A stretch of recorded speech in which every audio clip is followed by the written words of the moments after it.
Hello YouTube. In this video I am going to discuss discrimination. I'm going to discuss what it is and what should be done about it. Now, throughout history, people have been discriminated for all sorts of reasons. People have been discriminated for skin color, for gender, you name it.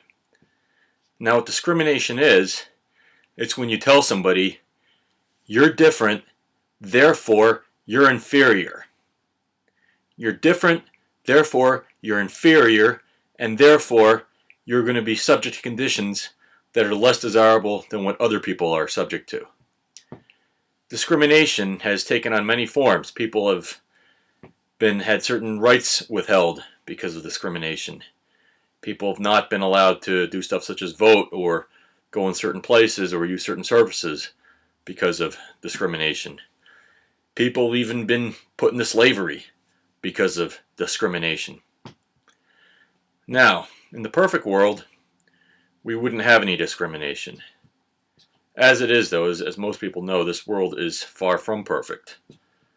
But if you ask me, we should nonetheless work to try and make this world as perfect as we can, and we should work to eliminate discrimination as best we can. And where we really need to focus more attention is with the first kind of discrimination that most all of us experience. Now, the first kind of discrimination that most people experience, and some people might be surprised by this, it's not skin color, it's not race, it's not gender, it's not ethnicity, it's age. Specifically, discrimination against young people, discrimination against children and teenagers.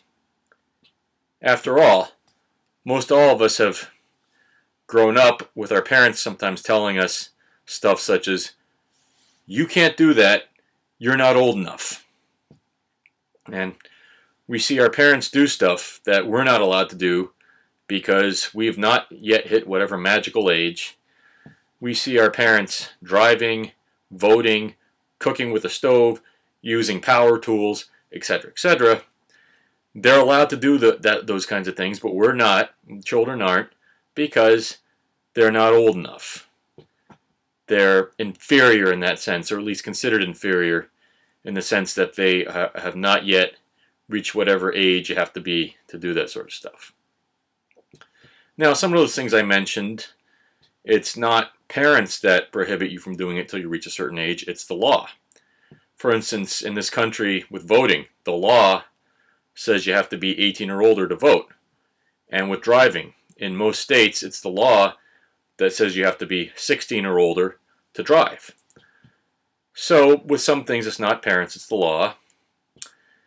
And with all the stuff I've mentioned, of course, you wouldn't want to do any of those things before you're ready. For instance, you wouldn't want to try driving before you're ready.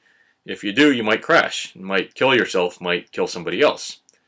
You don't want to cook with a stove before you're ready.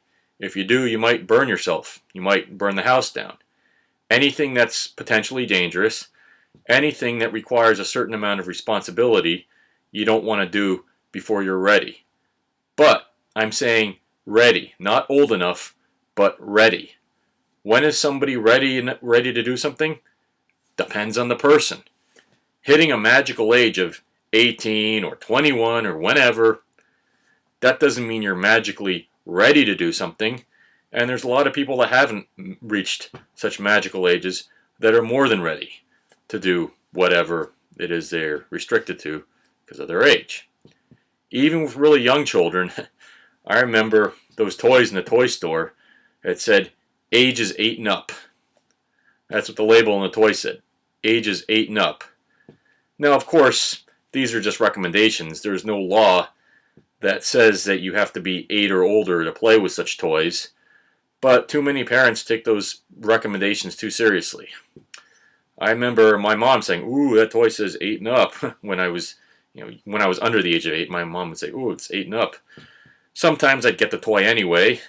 I mean, before I was 8, I would sometimes play with 8 and up toys, but there's no hard, fast rule that says children under 8 can't play with such toys. And to say that they can't, even that is discrimination. So we teach our children very young how to discriminate. I mean, we try to tell people try to tell their children, don't discriminate. We try to tell our children not to be racist, not to be sexist, etc., etc. But we discriminate against our children ourselves with stuff such as I just mentioned, youth discrimination. How children and teenagers are discriminated against. They're told that they're inferior because they're different. They're different in that they're young. They have not yet hit the magical age of 18, 21, whenever. Therefore, they are inferior. We need to get rid of this discrimination against youth. It's the first kind of discrimination we experience, and if we take care of it, then other forms of discrimination will go out the window following that.